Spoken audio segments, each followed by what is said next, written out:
Fala, jovens! Sejam bem-vindos ao canal Biolopes. Eu sou o professor Marquinho de Biologia e hoje nós vamos ver a segunda parte da aula de quinidários. Mais especificamente, falar de classificação e reprodução do filo dos quinidários. Lembrando que na aula passada nós falamos de características gerais.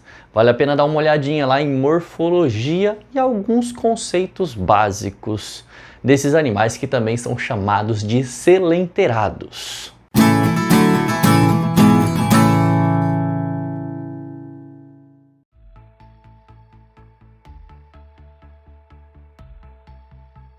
Então, para a gente começar hoje, nós vamos falar das classes.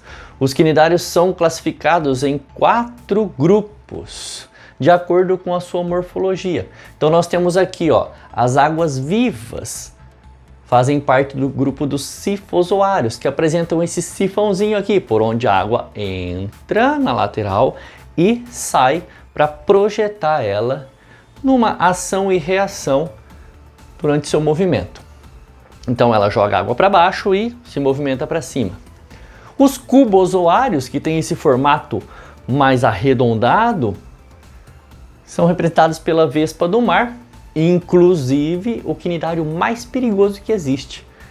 Esse quinidário tem uma neurotoxina que paralisa os músculos, principalmente respiratório, músculo do coração, das suas presas. E aí automaticamente essa presa morre em questão de pouco tempo. Os hidrozoários, representado aqui pela caravela portuguesa, que na verdade é uma colônia de quinidários, né? São vários quinidários com seus tentáculos para baixo. Aqui tem o quinidário flutuador, né? E aqui embaixo tem aqueles que vão capturar os nutrientes, vão capturar os alimentos, tá? Outro exemplo de hidrozoários são as hidras, encontradas em ambientes de água doce também. Muito comum a gente ver esqueminhas de hidra nos livros de biologia. E o quarto grupo, os antozoários. Essa classe aqui abriga as anêmonas e os corais. Animaizinhos estes últimos aqui, que formam os grandes recifes de corais. Aqueles que nós na biologia costumamos chamar de florestas subaquáticas, né? Onde tem coral tem muita biodiversidade. E para a gente falar de reprodução, temos que conceituar metagênese, que significa, em uma espécie de quinidários, parte da sua vida estará acontecendo de forma assexuada. Então, pólipo sofrendo reprodução assexuada, gerando indivíduos da mesma espécie com formato medusa, né, formato medusoide, capaz de realizar a fecundação, ou seja, realizar a reprodução sexuada. Então, metade assexuada, metade sexuada, metade pólipo, metade medusa. Então, dentro da mesma espécie, nós temos essas duas divisões de organização do ser vivo. Analisando aqui a alternância de gerações, ou metagênese, do gênero Aurelia, nós temos o animalzinho aqui, no primeiro momento em forma de pólipo. Esse pólipo tem várias camadas, vários estróbilos, e esses estróbilos se desprendem num processo assexuado, numa reprodução assexuada chamada estrobilização. Estrobilizou, formaram-se pedacinhos, éfiras, que vão amadurecer formando as medusas. Percebe que as medusas têm sexos separados. Então a medusa masculina vai produzir o espermatozoide, que vai nadando até fecundar a medusa feminina, que guarda o óvulo no seu interior. Fecundou, libera-se o zigoto. Esse zigoto se desenvolve em uma larva chamada plânula. Dica, a larva dos poríferos era chamada de anfiblástula, porque os poríferos paravam na fase de blástula no seu desenvolvimento embrionário. Aqui chega até gástrula, então a larva tem um outro nome. Ela é chamada de plânula. É uma larvinha cheia de cílios que vai se movimentando até encontrar um substrato. Encontrou o substrato, ela se fixa, se enterra e dali vai germinando novos estróbilos para formar um novo pólipo. Então esse pólipo vai acabando conforme vai soltando essas éferas, tá?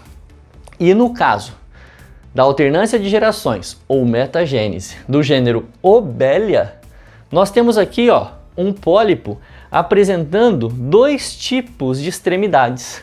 A extremidade gonozoide, que vem de gônada, de parte reprodutora mesmo, e a extremidade gastrozoide, que vem de gástrico, estômago, alimentação, nutrição, que serve, como seus tentáculos estão bem aqui, ó, destacados, serve para capturar alimento.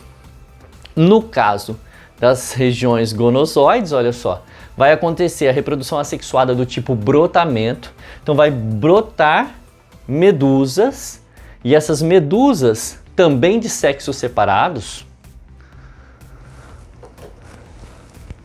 No caso aqui, a medusa masculina libera o espermatozoide na água e a medusa feminina libera seu óvulo na água. Acontecendo então, diferente do que aconteceu na Aurélia, aqui na Obelia vai acontecer a fecundação externa.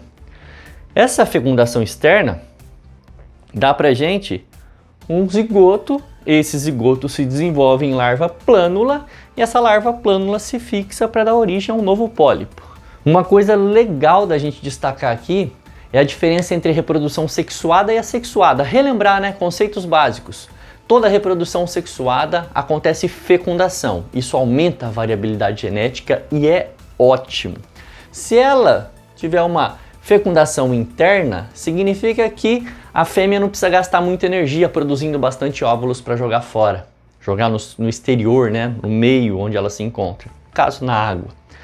Se a fecundação for externa, a fêmea tem que gastar muita energia, dispor de muitos óvulos naquele ambiente, porque alguns serão fecundados e outros não serão fecundados. Aí acontece ao acaso.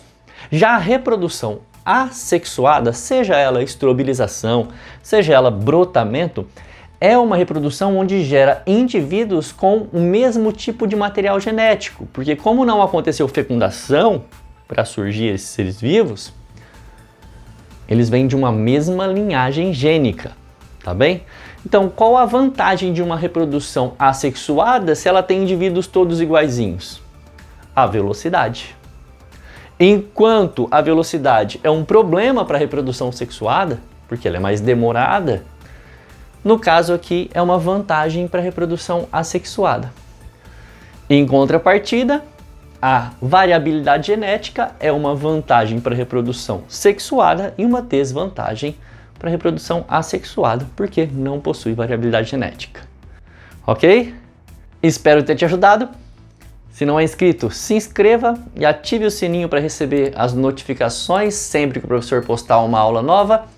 Não se esqueça que curtir e comentar o vídeo, além de compartilhar, ajuda bastante na entrega no canal. Dá uma ajuda aí, professor. Vou ficando por aqui.